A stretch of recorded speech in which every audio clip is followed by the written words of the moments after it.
Bonjour à toutes et à tous, bienvenue sur la deuxième édition du salon virtuel Food e-Show de l'agroalimentaire où tous les professionnels du secteur, du domaine et aussi les intéressés se retrouvent durant 4 jours pour comprendre, se connecter. Et j'aime le slogan aujourd'hui qu'a choisi Food e-Show pour cette édition, Connect, Adapt, Engage. Et ce sont 3 mots qui résonnent dans la tête de tous nos participants et bien évidemment tous nos experts. Donc, je suis heureux de présenter aujourd'hui sur ce panel et nous allons, je vais tout de suite introduire. Alors, moi, c'est Tariq Mounim, DG de In1 Communication. Je suis ravi de vous retrouver tous, chers participants, chère audience, sur ce forum virtuel du Food e-Show. Et j'ai le plaisir d'accueillir parmi nous des experts qui vont vraiment nous éclairer sur tous ces changements qui se sont opérés durant ces dernières années, mais on va dire qu'il y a eu un avant et après Covid, et je pense qu'on en sort tous transformés d'une certaine manière. Alors, comment le digital aujourd'hui a impacté, comment impacte aujourd'hui nos économies, nos comportements, nos modes de consommation et notre manière aussi de penser ce monde dans lequel nous vivons. Alors, pour en parler et aller au-delà de ça en parlant d'outils très spécifiques qui sont utilisés par ces experts, je vais introduire Ingrid Guenillon. Donc, Ingrid Guenillon, bonjour, merci d'être avec nous. Ingrid, vous êtes entrepreneuse et DG de Step Up Digital. Vous êtes basé à Madagascar, vous opérez un peu sur une zone, l'île de la Réunion, Madagascar, mais on vous connaît aussi, vous êtes aussi une membre du CJD. CJD, pour ceux qui ne connaissent pas, le Centre des jeunes dirigeants, elle a été présidente du Centre des jeunes dirigeants international, et un parcours animé, riche, avec lequel nous allons partager son expérience. Merci Ingrid d'être avec nous. Merci d'avoir répondu présente à ce forum virtuel du Food e-Show. Merci Tariq. Bonjour à tous. Bonjour. Alors, on a avec nous Morgane Loire qui nous vient de Normandie. Alors, Morgane Loire qui est un expert aussi, consultant en business et marketing. Il forme ses clients au social selling. Et il est actuellement, donc il travaille pour une grande compagnie qui s'appelle Brainsonic qui accompagne beaucoup de cadres dirigeants de différentes structures, notamment dans ce secteur de l'agroalimentaire, si je ne me trompe pas. Bonjour Morgane. Exactement. Hello Tariq, ça va très bien. Ravi de vous avoir parmi nous. Et puis, je vais introduire notre ami marocain qui est de Rabat, comme moi, Yasser Monkachi, DG de Social Impulse. Alors, il se présente souvent comme un dinosaure du digital, mais je ne vais pas dire dinosaure, c'est un expert. Il a inspiré justement l'écosystème entrepreneurial au Maroc, d'abord en tant qu'influenceur, en mettant en lumière pratiquement toutes les nouveautés technologiques qui sont apparues. Et il a vulgarisé aussi auprès des dirigeants, des cadres dirigeants, tous ces outils digitaux qui arrivent et qui disruptent notre économie, notre société. Bonjour Yasser. Bonjour Tariq et merci pour l'invitation. Alors, je vais remercier Ouda Guessous qui est l'instigatrice de ce forum. Merci Ouda encore et merci toutes ces équipes qui ont contribué à préparer en amont cette deuxième édition, pardon. Et puis il y en aura d'autres bien sûr. Alors pour rentrer dans le vif du sujet, on va commencer par Ingrid. Je pense que aujourd'hui, on peut dire qu'il y a eu un avant et il va y avoir un après Covid. Est-ce que au-delà de toutes ces transformations digitales, tous ces outils qui existent aujourd'hui, pour rentrer dans le vif du sujet, est-ce que vraiment on a aujourd'hui toutes les réponses adéquates pour transformer notre économie, transformer le mindset des entrepreneurs, des cadres dirigeants et de tous ceux qui voudraient accélérer, croître, se développer dans le meilleur des mondes. Merci Tariq pour cette, on va dire cette mise en bouche et cette question, ma foi, fort complexe.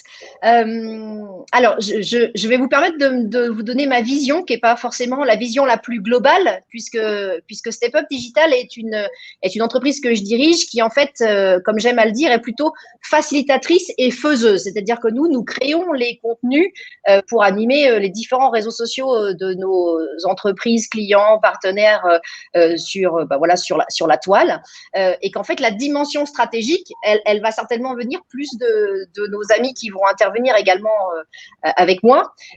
Moi, ce que je peux vous faire comme retour, c'est que avec beaucoup de solidarité aussi par rapport à tout ce que vivent les entrepreneurs aujourd'hui, et de par mon appartenance au Centre des jeunes dirigeants, je peux vous dire que je suis vraiment en contact avec tout ça. Je peux vous dire qu'aujourd'hui, on a quand même vu que les entreprises, d'une manière générale et à l'échelle mondiale, puisque nous travaillons avec des entreprises francophones et anglophones, mais aussi locales sur l'océan Indien, que le Covid a fait découvrir les outils digitaux. Est-ce qu'on a la maîtrise de tous les outils? Je ne pense pas, et on connaît aujourd'hui comment les algorithmes changent, évoluent, et comment il faut être innovant et je dirais même disruptif, pour reprendre peut-être un mot qui viendra par la suite. Tous les outils et toute la maîtrise, je ne sais pas. En tout cas, la découverte d'un outil puissant aujourd'hui pour développer son business et faire que son entreprise, elle rayonne, que ses produits soient peut-être plus vus, plus connus, et faire aussi que les gens se connectent. Alors, pas uniquement les entreprises avec le business et leurs produits et la vente en mode commercial, mais aussi créer du lien et avoir envie de travailler ensemble, ou avoir envie d'acheter le produit ou de collaborer. Je pense que les réseaux sociaux font partie de ces outils qu'on a peut-être plus découverts avec cette situation. Et nous, dans notre cas, ça nous a quand même plutôt aidé à passer le cap de manière plus facile, en tous les cas. Merci Ingrid. Alors, revenons un peu à l'évolution justement de ces habitudes, de l'acceptation de ces outils. Yasser, toi qui a été un peu un prêcheur dès les débuts, hein, on parle d'il y a déjà 10 ans du digital. Là, on a pratiquement dans tous les médias, dans tous nos écosystèmes, cette course à la transformation digitale. Alors, on parle d'accélération digitale, de transformation digitale. Comment est-ce qu'on est vraiment aux prémices, au début d'une vraie transformation digitale, ou est-ce qu'on est en train simplement de prendre le train qui nous arrive directement et dans cette situation d'urgence qu'a été la crise pandémique? Alors, très bonne question, puisque l'évolution du digital n'est pas du tout linéaire. Comme disait Ibn Khaldoun dans le Muqaddima, c'est que l'histoire n'est pas du tout linéaire. Et l'histoire du numérique n'est pas linéaire. Elle est plutôt complexe. Donc, il y a pas mal de transformations. Et transformations, moi, je mettrais le mot transformation avec S, qui s'opère de par le monde. Là, aujourd'hui, on a les deux chefs de file qui sont les États-Unis et la Chine, avec l'Europe qui est plus ou moins, moi je dirais, je relativise en fait le fait que l'Europe soit larguée par cette transformation numérique. L'Afrique, que vous chérissez, cher Tariq, n'est pas du tout larguée, parce que chaque écosystème peut évoluer à son rythme et peut faire face justement aux impératifs, aux chocs, notamment celui de la Covid-19, à son rythme, avec ses moyens et à sa manière.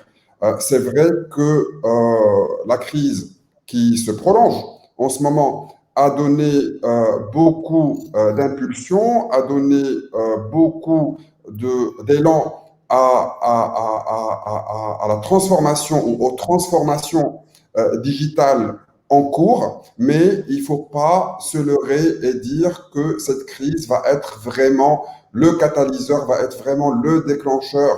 Ça va être un déclencheur d'une nouvelle dynamique peut-être, qui va influencer et qui va embarquer un nombre plus conséquent d'utilisateurs, d'entreprises et d'opérateurs dans cette transformation digitale, mais il ne faut pas la prendre comme quelque chose de miraculeux ou comme quelque chose qui va résoudre tous les problèmes de notre écosystème.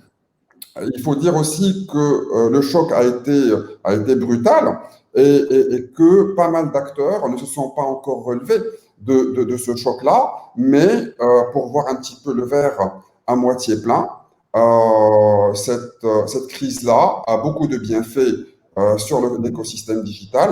Je ne sais pas, est-ce qu'on peut entrer dans le vif du sujet sur le social selling pendant la crise, qui a connu aussi beaucoup d'événements, beaucoup d'entrants. On va y arriver, on va approfondir. Mais cette crise n'a pas que des inconvénients. Elle a eu beaucoup d'avantages. Elle a donné beaucoup d'opportunités et elle a embarqué, à mon avis, beaucoup de producteurs et beaucoup d'utilisateurs dans le train de l'innovation. Et puis voilà. Donc, c'est un premier constat sur la conjoncture. Alors, Morgane, je me tourne vers toi. Toi qui vraiment au cœur de ces comités de direction, qui est en contact avec ces managers commerciaux, ces différents directeurs marketing, on entend souvent que voilà, les entreprises qui vont rester, ce sont celles qui se sont digitalisées, qui ont accéléré leur transformation digitale. Est-ce que tu penses que c'est un fait, c'est une réalité, ou est-ce que ça va se faire encore sur de nombreuses années, ou c'est maintenant qu'il faut le faire? Et si c'est pas fait maintenant, certainement des entreprises risquent de disparaître. Alors, évidemment, je ne vais pas m'avancer pour toutes les entreprises, mais en tout cas, mon point de vue sur le sujet, c'est que évidemment, c'est quelque chose qu'il faut commencer à investiguer très rapidement, si c'est pas déjà le cas. La crise, comme ça vient d'être rappelé par mes deux autres collègues sur le plateau, ça a été un déclencheur très rapide pour vraiment se lancer dans les sujets digitaux pour une entreprise, notamment le social selling qu'a mentionné Yasser. Après, est-ce que les entreprises vont disparaître? En tout cas, elles auraient énormément à perdre, je pense, de ne pas essayer d'investir au moins du temps dans le développement de stratégies digitales. Ça, c'est sûr. C'est le seul point sur lequel je peux totalement m'avancer. Après, ça viendra toujours en complément d'autres stratégies, disons, un peu plus traditionnelles, un peu plus physiques, mais aujourd'hui, j'espère qu'on est en sortie de crise. Aujourd'hui, en sortie de crise, c'est encore un élément déterminant pour avoir pour activer des leviers marketing et des leviers commerciaux pour une entreprise en tout cas. Alors Ingrid, on va revenir un peu sur le rôle de l'action de Step Up Digital auprès de ces entreprises. Déjà, comment a démarré l'aventure? L'aventure, elle a démarré tout simplement, arrivée à Madagascar, une envie d'entreprendre, parce que j'étais déjà entrepreneur en France, et la réflexion sur qu'est-ce que je fais facilement et qu'est-ce que j'aime faire, et les réseaux sociaux. Alors, je suis peut-être pas encore le dinosaure du digital, mais je pense que je vais m'en approcher aussi un peu. Quand je vois l'âge moyen de mon équipe, je pense que clairement, ça commence à s'approcher un peu. Et puis voilà, et donc j'ai commencé seule, et puis après une personne, deux personnes, un recrutement, des locaux, et voilà, aujourd'hui, voilà comment ça a commencé et comment cette belle aventure aujourd'hui continue ici à Madagascar. Voilà. Alors, qu'est-ce qui marche aujourd'hui d'après vous? Est-ce que vous pensez qu'aujourd'hui, les entreprises font le pas vers des experts comme vous, se rapprochent de plus en plus de vous, où les gens sont encore un peu sceptiques et frileux par rapport à cette compréhension de tous ces outils digitaux qui existent? Alors, déjà, moi, ce que j'aime beaucoup dans ce que j'ai entendu de la part de Morgane et de Yasser, c'est que j'ai entendu des mots que j'aimerais bien entendre un petit peu plus souvent de la part des contacts qu'on va avoir et après peut-être des clients. C'est la stratégie, voilà, c'est des mots comme ça. C'est quoi la stratégie globale et générale de l'entreprise et de la communication? Et effectivement, sur les réseaux sociaux, qui est vraiment notre spécialité et notre domaine de compétences, nous ne sommes, et c'est ce que vous disiez, qu'une petite part part d'une stratégie globale et beaucoup plus large, et qu'il y a les réseaux sociaux, mais il n'y a pas que les réseaux sociaux. Et si aujourd'hui, on a une part très, très importante dans la communication et dans ce qu'on peut générer comme trafic, il n'y a pas que ça. Je pense que d'autres communications sont encore d'actualité et sont encore à réfléchir. En fait, on vient nous voir de temps en temps avec une totale méconnaissance du sujet, et je pense que ça, Yasser, il peut certainement en parler aussi. Et nous, en fait, ça ne nous intéresse pas. Et si je peux donner déjà 2 ou 3 bonnes pratiques, quand on vient ou nous voir ou décider d'embaucher quelqu'un, un community manager ou un content manager dans une entreprise, l'idée, c'est déjà d'avoir une stratégie, et c'est comme la stratégie de n'importe quelle entreprise ou de n'importe quel produit qu'on veut vendre. On vient pas juste sur les réseaux sociaux pour dire j'ai envie d'être sur les réseaux sociaux, qu'est-ce que vous pouvez faire pour moi? Moi, si vous me dites pas la cible, si vous me dites pas les objectifs et les KPI que vous voulez obtenir, si vous me dites pas c'est quoi votre stratégie, si vous me dites pas, moi oui, vous êtes sur les réseaux sociaux, quoi. Voilà. Mais après, je vois pas bien l'intérêt. Donc je pense que déjà, avant toute chose, quand on est entrepreneur, quand on est entreprise, que ce soit dans l'agroalimentaire ou dans tas d'autres activités, ça c'est vraiment général à tout business. C'est OK, réseaux sociaux, c'est important aujourd'hui. OK, il faut y être. Là-dessus, on est tous d'accord. Mais pourquoi je veux y être? Est-ce que je veux publier tous les jours à 10 heures? Et pourquoi je veux publier tous les jours à 10 heures? Je sais pas, parce qu'on m'a dit que c'était non, c'est pas comme ça. Il y a toute une réflexion stratégique et toute une question et tout un positionnement à décider avant de se lancer. On vient pas juste comme ça poster quelque chose quand on est au resto tout seul parce qu'on sait pas quoi faire, ou qu'on est sur son canapé devant sa télé et que l'émission nous intéresse pas. Parce que malheureusement, en plus, sur de la TPE, PME, qui pour nous est quand même un bon 60% de notre clientèle aujourd'hui, en fait, c'est souvent ou le dirigeant qui fait, et il le fait quand il a le temps, ou alors c'est quelqu'un qui n'a pas vraiment ce job-là en interne, mais qui le fait de temps en temps parce qu'il l'aime bien, mais en fait, il n'y connaît pas grand-chose, et voilà. Et donc, voilà ce que moi, je peux vous dire, c'est qu'on vient nous voir, oui, et heureusement, merci pour nous. On vient de plus en plus nous voir, oui, ça c'est vrai, puisque moi, j'ai une croissance quasiment à 2 chiffres d'année en année, parce que vraiment, on voit un vrai développement. Mais par contre, faire pour faire, moi, j'en vois pas l'intérêt, et je renvoie toujours vers une réflexion plus globale et plus stratégique. Alors, pour celles et ceux qui nous écoutent, j'imagine beaucoup d'entrepreneurs, beaucoup d'entreprises dans le secteur cherchent d'abord à toucher leurs clients, à vendre.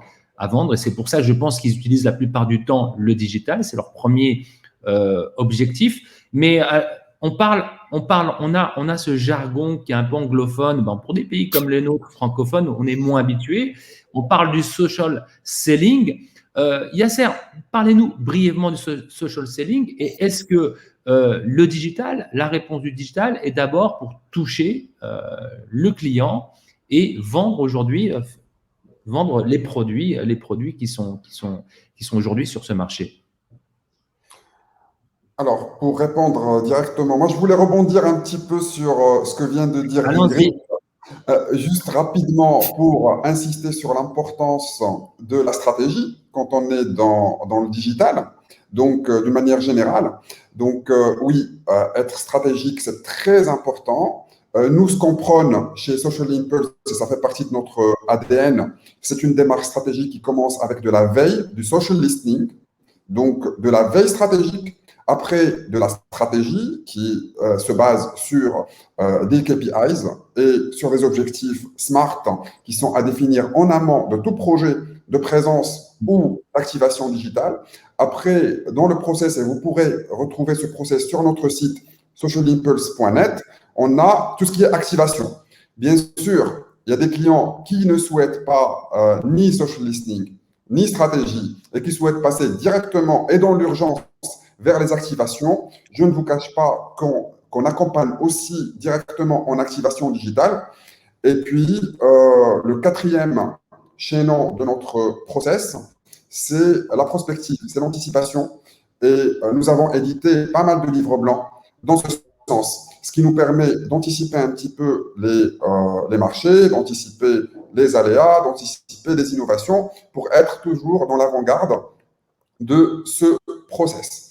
Donc, maintenant que j'ai parlé de social listening, de stratégie d'activation, on pourrait attaquer le social selling. Alors, pour répondre à la question, le business a toujours été social, donc même avant les réseaux sociaux, mais c'était le contact physique qui comptait le plus. Mais aujourd'hui, et je ne vais pas revenir sur la crise qui était un catalyseur de ce passage-là, le social selling, on en parle depuis 5-6 ans hein, dans l'univers francophone. Ce n'est pas une invention de la Covid. Mais cette Covid, moi j'ai remarqué qu'elle a donné au Maroc, pendant les lockdowns, c'est-à-dire pendant vraiment les périodes les plus difficiles qu'on a vécues du mois de mars dernier, un grand coup de fouet au social selling. J'ai commencé justement sur le réseau social le plus populaire au Maroc, qui est Instagram, du moins pour le social selling, à recevoir beaucoup d'offres et j'ai acheté beaucoup de produits. Personnellement, j'ai accompagné aussi par la suite quelques-uns de mes clients sur du social selling et ça a été vraiment le boom du social selling sur ces réseaux sociaux. L'avantage, c'est que ça a facilité le passage en ligne. C'est que le social selling sur les réseaux sociaux, notamment Instagram, a permis à un grand nombre de personnes de passer au social, de passer à la vente en ligne sans développer un site web, sans avoir des moyens énormes, sans avoir, je ne sais pas moi, Shopify ou un outil élaboré, un site e-commerce élaboré. Ça a permis de passer rapidement à l'acte et ça a permis de sauver plusieurs business qui allaient vraiment sombrer pendant cette crise et qui ont pu survivre et qui ont pu même développer leurs activités et s'épanouir sur ces réseaux sociaux-là et de manière très, très simple. Exemple, mon fournisseur de dates, par exemple. Bon, j'ai un fournisseur qui vraiment, preuve à l'appui, fait un très bon chiffre sur Instagram. Le jour où j'ai été livré, par exemple, la première fois, j'ai vérifié avec le livreur le nombre de livraisons qu'il avait sur Rabat. Et il s'est avéré qu'il avait une trentaine de livraisons ce jour-là. Juste pour vous dire que ça marche et que n'importe quel artisan ou n'importe quel petit commerce peut aujourd'hui bénéficier de ce levier d'une manière très très simple, moyennant deux outils qui sont Instagram et WhatsApp. C'est-à-dire aujourd'hui, on peut utiliser Instagram, WhatsApp pour vendre en ligne sans développer un site faramineux et sans disposer de ressources matérielles et humaines très très importantes. Alors, pour revenir à la stratégie, Morgane, j'imagine bien que dans certaines entreprises, bon, toutes les entreprises n'ont pas un département dédié, un département avec le community manager, un département digital et marketing. Comment aujourd'hui on pourrait imaginer justement ce process aux entreprises qui ne sont pas habituées à structurer leur entreprise de manière digitale, leurs employés surtout, parce que je pense que tu accompagnes toi-même la plupart des différents départements. Est-ce que c'est quelque chose qui doit être fait de manière transversale ou il faut commencer avec déjà un premier département, plus souvent le directeur marketing et communication, et ensuite continuer avec le reste des membres des activités, enfin, des départements d'entreprise? En fait, la question qui revient souvent, c'est est-ce qu'il faut commencer avec un pilote et un petit groupe de personnes qui va faire ses preuves et ensuite être déployé et mise à une plus grande échelle, ou est-ce qu'il faut embarquer tout le monde du premier coup?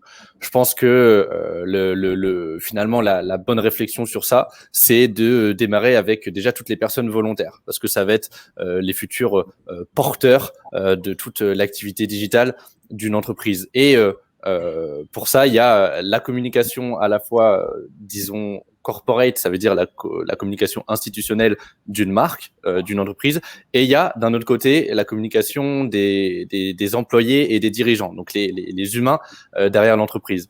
Aujourd'hui, c'est surtout les humains, donc les entités individuelles qui, je trouve, sont plus écoutées que les marques. Et c'est pour ça qu'il faut commencer avec, premièrement, ces entités-là, ces personnes, ces individualités-là qui sont volontaires. Donc voilà, déjà, ça serait un très bon point de départ. Et évidemment, généralement, donc je fais une généralité, mais généralement, ce sont surtout des personnes qui sont sur les départements marketing, digitaux et les départements communication, parce que elles ont déjà une bonne appréhension de certains codes de communication digitaux, notamment sur les réseaux sociaux. Professionnels. Et donc, évidemment, souvent, ces premiers volontaires-là viennent des départements marketing et communication. Alors, une question. Oui, dites-moi. Si tu me permets, j'aimerais compléter ce que dit Morgane, si c'est possible. Bien sûr. Nous, clairement, on le voit parce qu'on est dans l'opérationnel au quotidien, donc on établit les rapports de quel poste a bien fonctionné sur quel réseau. Donc, on est essentiellement, nous, sur Insta, Facebook et LinkedIn. C'est vraiment les 3 réseaux sur lesquels les entreprises aujourd'hui, elles axent leur communication en fonction de la cible B2B, B2C, voire même des fois les deux. Et clairement, on voit vraiment cette accélération et cet enthousiasme pour l'individu, pour l'humain, pour le lien. La marque, oui, bien sûr, toujours. Le produit, oui, et je dirais presque de moins en moins. Voilà. Mais qu'est-ce qu'il y a derrière le produit? Mais qu'est-ce qu'il y a derrière la marque? Et quand je dis qu'est-ce qu'il y a, c'est qui il y a. C'est-à-dire qui sont ces individus. Et effectivement, quand on est face à un dirigeant d'entreprise qui est OK pour montrer un peu, on va dire, ce qui se passe derrière, dans les coulisses et la manière dont les gens fonctionnent, travaillent, le producteur avec lequel on a l'habitude de collaborer, qu'on nomme, qu'on identifie, voilà, vous voyez, et ben tout ça. Alors on parle aussi beaucoup de storytelling et je pense qu'on approche ça aussi. C'est qu'en fait, et peut-être c'est Covid, c'est pas Covid, je sais pas. Ce que je sais en tous les cas, c'est que dès qu'un poste est humain, mais humain dans le sens, et puis authentique et sincère, hein, parce que les blabla, tout de suite, on a un engagement qui n'a rien à voir. C'est aussi pour ça que les stories Facebook fonctionnent extrêmement bien, parce que la story, ou même Instagram, on est sur le truc un peu spontané, comme ça. C'est pas la super vidéo hyper léchée, hyper nickel, c'est le côté un peu authentique. Je suis humain, je suis pas parfait, tout ce que je publie est pas forcément top nickel. Et ça, franchement, je ne sais pas ce que peuvent dire peut-être Morgane et Yasser sur ce sujet, mais les entreprises, quelquefois, elles ont du mal à le comprendre, ça. Elles veulent tout le temps une super photo faite par un photographe hyper léché, une vidéo montée par un professionnel et surtout pas faire des trucs au smartphone.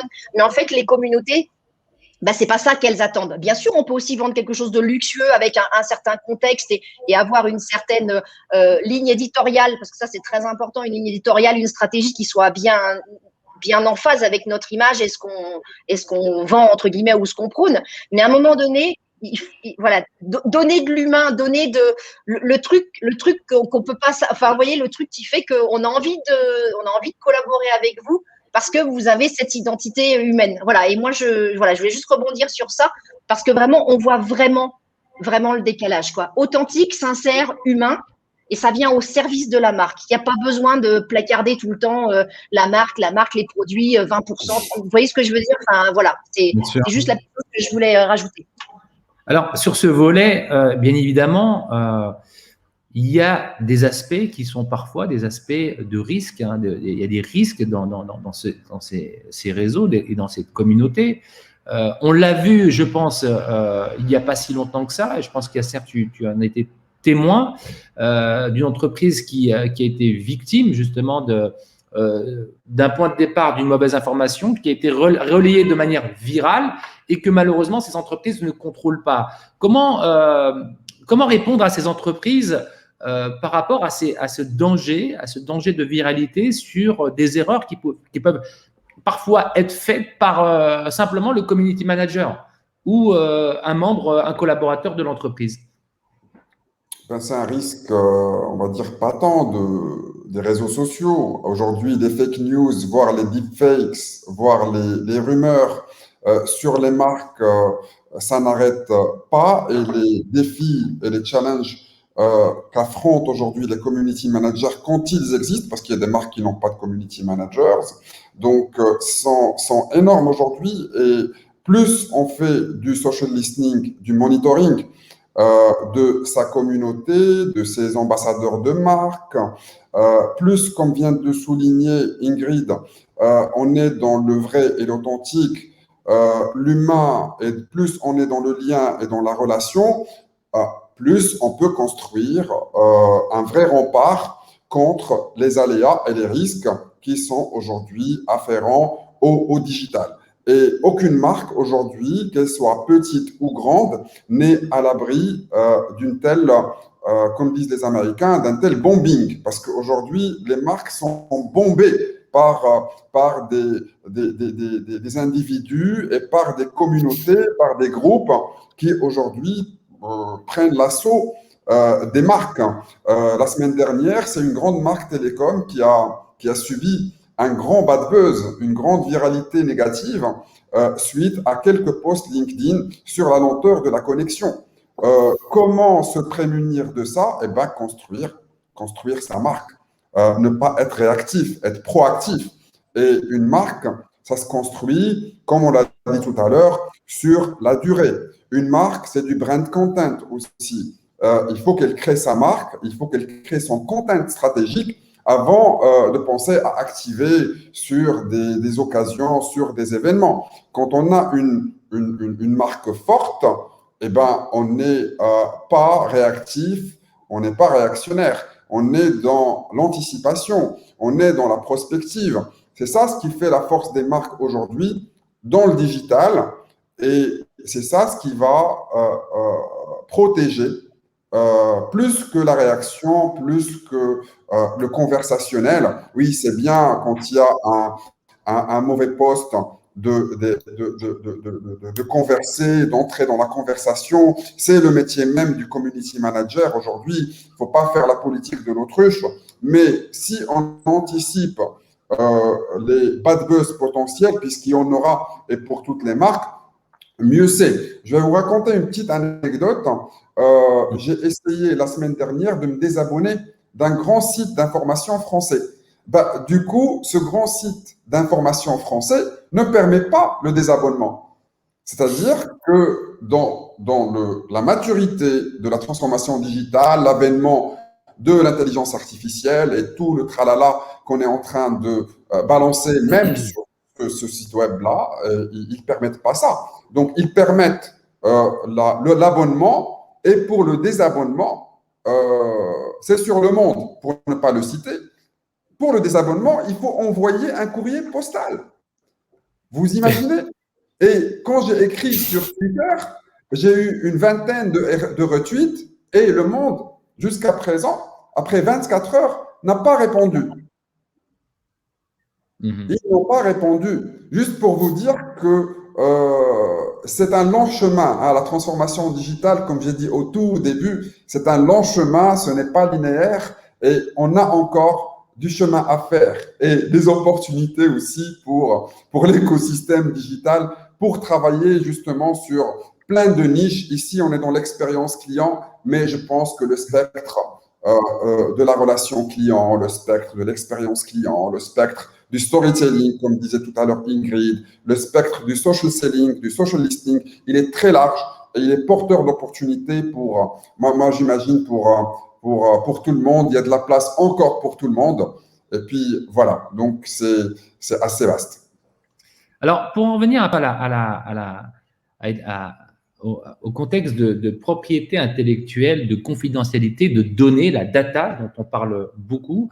Les entreprises aujourd'hui cherchent beaucoup à recueillir ces informations. Je pense que l'une des plus grandes, c'est les GAFA, Facebook, Google, etc., etc. Aujourd'hui, est-ce que Morgane, je me tourne vers toi qui accompagne ces cadres dirigeants. Est-ce que ces entreprises aujourd'hui ont un besoin réel de récupérer de la data?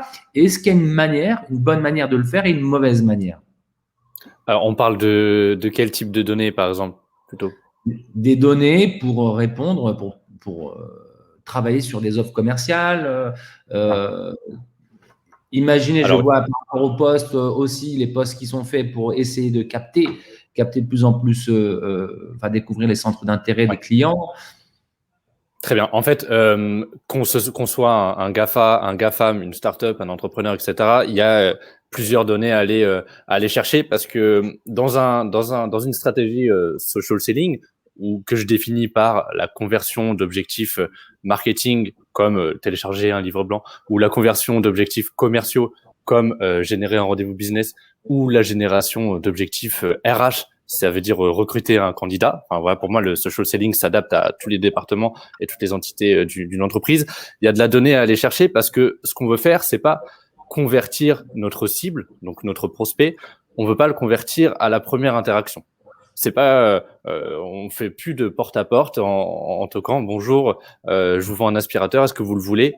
Bah non, je veux pas, parce qu'on n'a pas encore créé de relation. Et pour créer une relation, justement, Tariq, je pense qu'il faut certaines données sur quels sont les intérêts finalement de notre audience, quel est l'état de la situation dans laquelle ils sont, quelle est la donnée sur aujourd'hui mes propres produits ou mes propres services, parce qu'il y a une communication entre le département marketing et le département commercial qui historiquement a souvent été parfois complexe et challengeante pour énormément d'entreprises, surtout pour les grosses entités. Et donc toutes ces données-là, de en savoir un maximum sur notre prospect, sur ses besoins, sur son état de situation, etc.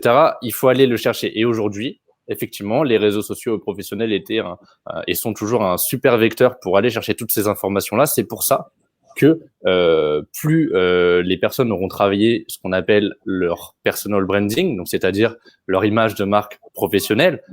Ça veut dire renseigner leur site web, renseigner toutes les informations, renseigner leur rôle, leur mission. Ça va leur permettre d'être mieux démarchés par les personnes qui ont une orientation un peu, une démarche commerciale, parce que les gens vont mieux comprendre leur contexte, leur situation. Et derrière, ça va permettre aux personnes qui vont démarcher ces personnes-là en ligne, et ben de le faire de manière beaucoup plus pertinente. Si par exemple, je vous donne un exemple très concret, un commercial souhaite aller démarcher une entreprise pour lui vendre son CRM ou sa solution, ou peu importe, ou des dates, comme tu disais Yasser tout à l'heure. Si on a l'information que cette personne finalement a déjà un fournisseur, etc., bah, c'est quelque chose sur lequel on peut rebondir. Le but, c'est d'arriver avec le plus de contexte possible. Et ce contexte-là, il nous est donné grâce à énormément de canaux nouveaux, enfin en tout cas un peu plus récents que traditionnellement. Et ces canaux-là sont pour moi très facilement les réseaux sociaux, et notamment les réseaux sociaux professionnels, mais pas que. Tu as mentionné tout à l'heure, Yasser, Instagram ou même WhatsApp. Enfin voilà. Et pour compléter ce que tu dis, Morgane, à partir du moment où le buyer persona il est bien identifié, derrière, la ligne éditoriale, c'est d'une facilité extraordinaire. C'est-à-dire que le community manager ou le content manager qui va devoir rédiger sur la base de ce qui a été fourni comme stratégie, bah, derrière, on sait rédiger, on sait à qui on s'adresse. Donc, on sait quel vocabulaire, quel ton, simplement le vouvoiement, le tutoiement, simplement le niveau de la langue qu'il faut utiliser, la manière dont on traite l'accroche, la manière dont on va rédiger le post. Enfin, voilà, ça impacte énormément de choses. Ça montre vraiment qu'il y a tout un travail en amont. Et là, je ne vends pas pour ma paroisse, parce que de toute façon, c'est quelque chose que moi, je ne fais pas. Mais il y a tout un travail en amont qui, derrière, permet la justesse du post. Le post, il n'est pas juste rédigé comme ça, ou la publication, elle n'est pas juste décidée comme ça, parce que ce matin, je me suis levée et j'étais de bonne humeur, alors j'ai décidé que j'allais poster quelque chose de joyeux, puis demain, ce ne sera pas le cas. C'est vraiment pas ça. Et tout ce qu'on dit, c'est vraiment ça. Si les entrepreneurs qui nous écoutent ont un truc à retenir, enfin, moi, ce que je leur dirais, c'est vraiment d'avoir toute une réflexion stratégique et de savoir où ils mettent les pieds pour avoir derrière le résultat. Parce que sinon, en fait, ce qui se passe, c'est que nous, quand on fait les statistiques, derrière, tu parlais des datas, etc., bah, on se retrouve avec quelque chose de mauvais. On n'est pas sur les bons objectifs, mais en même temps, c'est normal parce qu'on ne les avait pas au départ et on n'avait pas la ligne de conduite. Donc, c'est quand même bien plus difficile de savoir où on va et d'utiliser les bons outils. Donc, voilà, tout ce qui est buyer persona, stratégie, ligne éditoriale, puis après, derrière… voilà, c'est comme du beurre. Ça se fait tout seul. Alors Ingrid, tu mentionnais tout à l'heure la distinction entre les différents réseaux sociaux qui sont les plus courants, mais est-ce qu'aujourd'hui, on peut, auprès de ces entrepreneurs qui nous écoutent, distinguer les réseaux sociaux par tranche d'âge? Est-ce qu'il y a aujourd'hui des évolutions par tranche d'âge? Quand on voit TikTok débarquer et qui est en train d'inonder le marché. Et aujourd'hui, beaucoup d'entreprises, surtout les anglo-saxonnes, sont en train d'utiliser cette plateforme. Alors, j'ai pas terminé de le lire, mais Outsuite a sorti un rapport de fin d'année 2020 là, sur justement les différents réseaux sociaux et Outsuite, c'est un outil de programmation de posts. Et en fait, étonnamment, TikTok, qui effectivement, comme tu le dis, semblait avoir visiblement fait un carton, sur la partie business, semble vraiment pas encore. Donc effectivement, c'est plutôt une population jeune et pour l'instant, dans tous les cas, dans le rapport qu'ils ont transmis, c'est pas le réseau sur lesquels il faut être.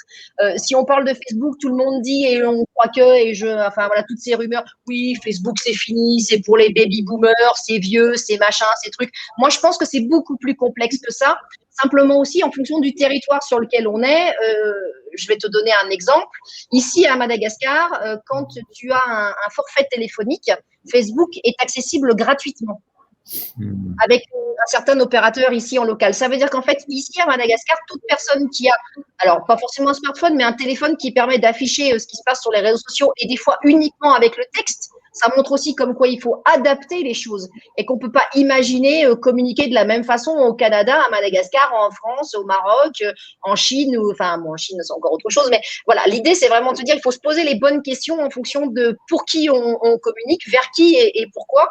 Et en fait, je pense qu'au-delà d'un âge, il faut se renseigner sur le territoire sur lequel on communique. C'est quoi les atouts?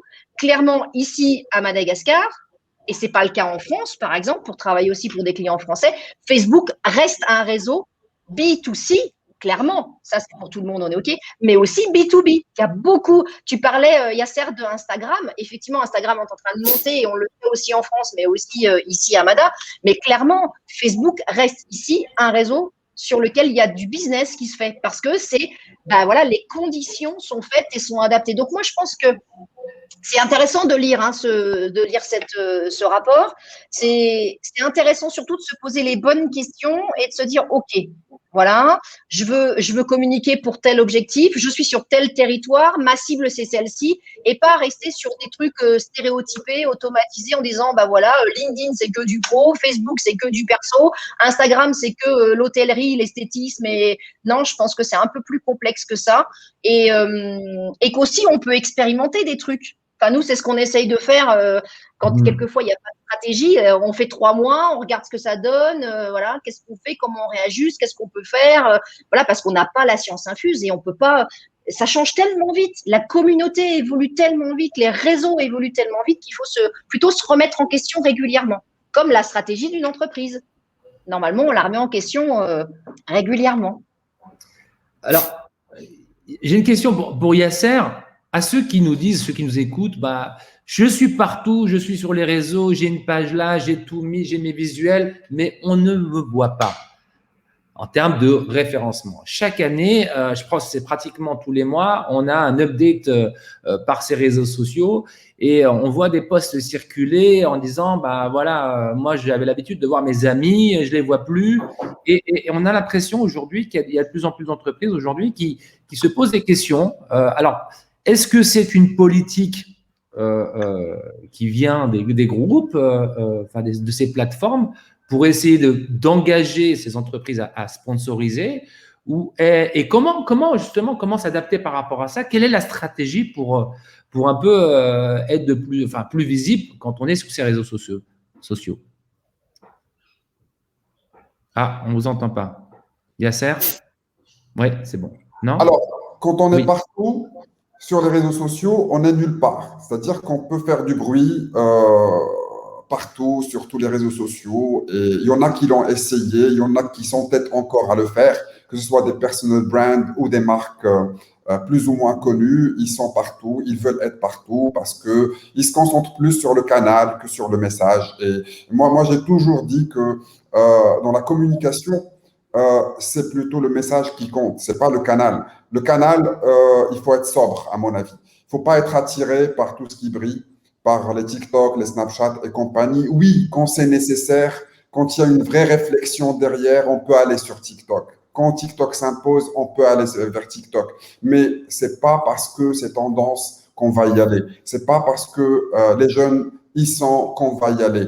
Il faut relativiser un petit peu l'intergénérationnel et se dire aussi que les générations alpha, c'est pas la génération à cibler. Les anciennes générations sont aussi importantes et il faut se focaliser, à mon avis, sur 3 réseaux sociaux maximum pour une marque. Et là, on va limiter le nombre de canaux pour se concentrer sur le message, sur le content. Pour moi, c'est le plus important. Et après, pour la diffusion, il y a plusieurs outils de diffusion. Hein. Il y a pas que les réseaux sociaux. Il y a dans les réseaux sociaux même, on peut avoir une stratégie d'influence.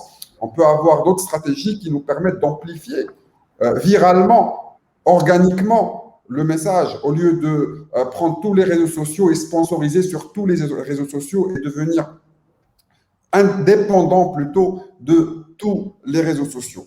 Et comme je viens de dire que dans la communication, en l'occurrence digitale, le plus important, c'est le message et non le canal. Dans le social selling, et là je reviens vers le social selling, le plus important, ce n'est pas la communication, c'est le produit.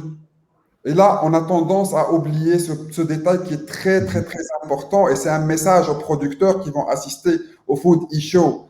Ce qui est important dans le social selling, et les masters de social selling le disent, et je vais peut-être vous mettre un lien avant de partir, c'est la proposition de valeur. Quelle est la proposition de valeur du vendeur de date dont on a parlé tout à l'heure? Quelle est la proposition de valeur de telle ou telle société?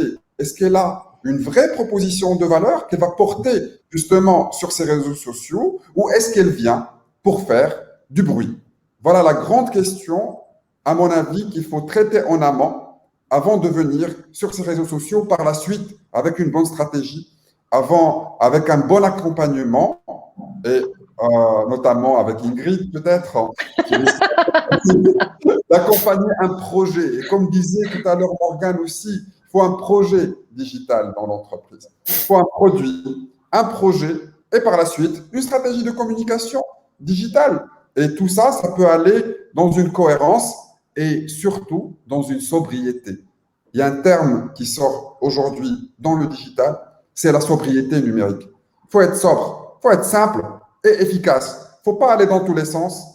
Il ne faut pas aller crier sur tous les toits. Donc, sobriété, sobriété, sobriété. Morgane, partage avec nous quel était le plus gros challenge pour Savencia que tu as accompagné justement dans cette transformation digitale pour un opérateur qui est dans ce business, dans ce business agroalimentaire. Quel a été le plus gros challenge, le plus gros défi que tu as dû surmonter auprès de cette entreprise? En fait, le plus gros challenge, c'est que Savencia, c'est un groupe alimentaire énorme qui est aussi bien situé en Europe qu'en Amérique latine, qu'en Asie. Et du coup, il y a énormément de personnes, évidemment, et il y a des niveaux de maturité au sein des employés qui sont très différents. Il y a des personnes très à l'aise qui ont déjà compris énormément de code et qui réussissent de belles choses d'un point de vue marketing, RH, marque employeur ou d'un point de vue commercial grâce aux réseaux sociaux. Et il y en a d'autres pour qui c'est la découverte totale.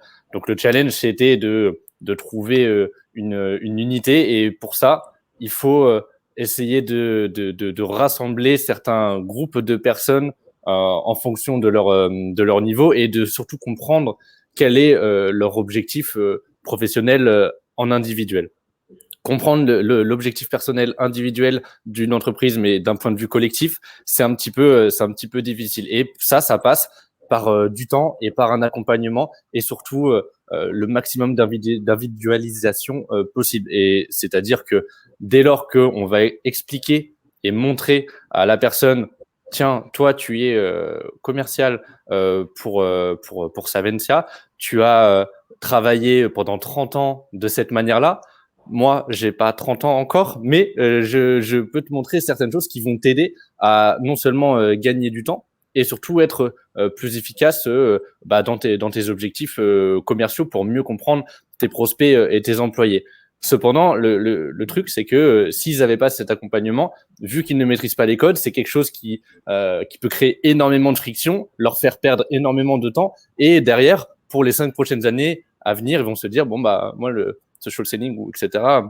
ça m'intéresse pas parce que ça fonctionne pas. C'est pour ça que l'accompagnement est important et l'accompagnement il vient avec énormément de temps et de patience et de la conduite de changement. Donc ma réponse c'est vraiment la conduite de changement qui est énormément portée par en fait l'embarquement des dirigeants, des CEO, etc. Du comité de direction qui doivent montrer l'exemple pour que derrière les employés puissent se dire ok je vais au moins y donner une chance. Ça c'est le gros challenge que j'ai aussi rencontré chez d'autres grands groupes comme Microsoft. Donc c'est aussi bien pour le secteur de l'alimentaire que pour le secteur de la tech ou tout autre secteur en général. Alors Ingrid, ton plus gros défi, quel a été ton plus gros défi avec une entreprise que tu as accompagnée et peut-être quelque chose que tu n'aurais pas vu arriver dans ce contexte de changement perpétuel avec ces nouvelles technologies.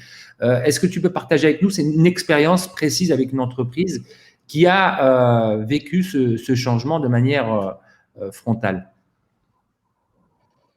Je réfléchis, je te ferai deux partages. Un premier partage qui est peut-être un peu généraliste, c'est qu'en fait, moi je suis et mes collaborateurs, on est plutôt à l'aise sur les réseaux sociaux et quelquefois on oublie la pédagogie, on oublie qu'il faut prendre le temps d'expliquer et de rassurer. Parce qu'on en a parlé du bad buzz juste avant, de rassurer les clients avec lesquels on travaille, voilà, et de leur expliquer comment ça marche comment les réseaux sociaux. Voilà, beaucoup de pédagogie, de l'accompagnement, c'est-à-dire qu'on on n'est pas simplement juste, je disais, des faiseurs ou des facilitateurs. On a aussi besoin d'accompagner un peu plus. Et ça, je pense que quelquefois, peut-être, je l'oublie ou on l'oublie. Donc, ça serait peut-être un de mes défis. Et l'un des plus gros défis qu'on a eu, c'est qu'on a travaillé pour une entreprise d'agroalimentaire ici à Madagascar qui s'est retrouvée avec un bad buzz qui n'était pas de notre fait, puisqu'on n'avait pas le community management à l'époque. Maintenant, on l'a. Et donc, on a géré plus de 5000 messages, un truc de fou sur un post. Un post. Voilà. Et en fait, voilà, c'est un gros défi parce qu'il faut être réactif, il faut être là, il faut rassurer, montrer qu'on peut accompagner, prendre le temps. Il a fallu mettre 3 personnes sur une journée en mode voilà, mettre tout un process en place pour bien valider les choses, comment on répond, à qui on répond, ensuite comment on passe dans le commentaire, ensuite en message privé et comment on montre. Parce qu'en fait, quelquefois, la difficulté, c'est que le digital, les personnes ont cet écran et ont l'impression qu'on a perdu le lien humain. Et c'est ce qui fait d'ailleurs ces bad buzz, c'est-à-dire cette espèce d'épanchement à aller des fois même insulter les personnes, enfin des choses qu'on ne dirait jamais en face à une personne qu'on aurait en vrai, en fait. Donc voilà. Et donc, comme il y a on va dire ce travers, l'idée, c'est par le message privé et par l'écoute, la réponse personnalisée, le temps, d'aller répondre à chaque individu. Et je peux vous dire que ça fait du temps quand même, mais c'est la différence que j'aime à dire entre les chatbots et ce qu'on fait chez Step Up Digital, c'est que derrière chaque réponse de commentaire ou de message privé, il y a un être humain. Et ça, je pense, ça change aussi quand même les choses. C'est pas parce qu'on est dans le digital qu'il faut qu'on perde. Regardez ce qu'on arrive à faire là, les 4. On est connecté à des distances qui sont fabuleuses. C'est ça, le digital. C'est nous connecter alors qu'on est dans des espaces et dans des territoires qui n'ont rien à voir, mais qu'on est quand même connectés les uns avec les autres. Alors, Yasser, pour finir, on est presque à terme de cet échange qui est passionnant. Comment aujourd'hui les entreprises, quels conseils pourrais-tu donner aux entreprises pour travailler avec les médias? On voit de plus en plus de médias maintenant qui se sont digitalisés, qui ont leur propre plateforme en ligne, avec leurs émissions en ligne, etc., qui sont eux aussi sur les réseaux sociaux. Quelle est la stratégie à adopter pour communiquer en sachant que maintenant, personne ne lit la presse et souvent, ces grands dirigeants ne sont pas visibles quand ils communiquent sur un organe de presse. Quel serait, à ton avis, le conseil que tu pourrais donner à ces entreprises-là? Alors, c'est une question qui ne pouvait pas mieux tomber puisqu'on vient d'avoir une discussion avec un client à ce sujet, puisque les relations presse à l'ère du Web 3.0 deviennent très compliquées et pour le moins que l'on puisse dire, éprouvantes pour les marques. notamment les marques institutionnelles dont nous gérons parfois les relations médias. Donc, ce qui est conseillé aujourd'hui, c'est de passer à une dimension, on va dire, PR 2.0, voire 3.0, où on va mixer la stratégie de contenu avec la stratégie média. C'est pas facile, il faut s'y prendre avec des gants. Il faut avoir un très bon conseiller en PR, ça c'est très important, soit externalisé, soit internalisé pour les marques, pour gérer les relations avec les médias et gérer le contenu et mixer la gestion de contenu et la gestion des médias. Ça ne se fait pas dans la facilité, ça je l'approuve, mais pensez à innover dans cette relation. J'ai vu l'autre jour des communiqués qui ne sont plus appelés des communiqués de presse, des communiqués tout court, et ça m'a fait vraiment plaisir. Les marques innovent et conçoivent des plateformes où ils fédèrent les médias, les journalistes, les blogueurs, les influenceurs. Et je pense qu'une stratégie dans ce sens peut être bénéfique pour les marques et pourra fédérer tout le monde dans un projet gagnant-gagnant au lieu de créer des frictions et une compétition qui risque d'être, moi je dirais, nuisible aux marques si vraiment on ait cette bipolarité entre les anciens médias et les nouveaux médias. Chercher la synergie, chercher les partenariats potentiels, concevoir le PR comme un centre important de sa stratégie. Ça, c'est la clé, je pense, pour construire dans la durée une relation de gagnant-gagnant avec les médias. Merci. Dernière question à chacun, mais ce sera une question avec une réponse, un mot.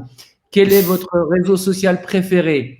Instagram, Twitter, LinkedIn, Facebook, TikTok ou Clubhouse? Ingrid? Personnellement, LinkedIn. Facebook, je crois. Non, vas-y, pas de souci, Morgane. Facebook. Yasser? LinkedIn. Eh bien, merci. Merci Ingrid Ganillon, merci Morgane Loire, merci Yasser Montkachi. C'est un plaisir d'échanger. On a terminé ensemble, chers auditeurs. Je vous propose vraiment de suivre pratiquement toutes les émissions qui sont proposées durant ce Foodie Show. Et puis, bien évidemment, de suivre sur les différents réseaux, vous rapprocher de nos experts qui pourront aussi répondre à toutes vos questions par la suite et aussi vous apporter les solutions dont vous avez besoin. Merci à vous. Excellente fin de journée. À très bientôt. Merci. Merci.